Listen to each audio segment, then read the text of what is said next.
الدور جه على المنتخب يا ناس، الدور جه على المنتخب. الأهلي طلع من دوري أبطال أفريقيا من سان داونز، وعندنا الزمالك بيتغلب من طوب الأرض في الدوري. طب هنلعب بمين؟ هنلعب بمين يا ناس؟ ده خلاص يا ناس، ده الواحد بدأ يجيله الشلل.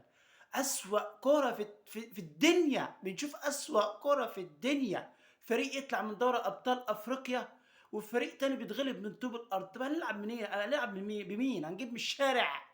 هنجيب من شارع؟ يا نهار أزرق يا جدعان، ده احنا مش قادرين نفهم. مش قادرين نفهم. فرق الشركات يا جدعان بقت تكسب. بص، التوب اليابس الاخضر واليابس عندنا في الدوري مليان شركات، بيبسي وكوكاكولا، موال يا ناس، موال. والناحيه التانيه النادي الاهلي بيطلع من البيه كولر ابن كولر، البيه كولر ابن كولر اللي عمال يالف. مفيش هجوم، وجاب لنا مودست العيان ده. يا نهار ازرق.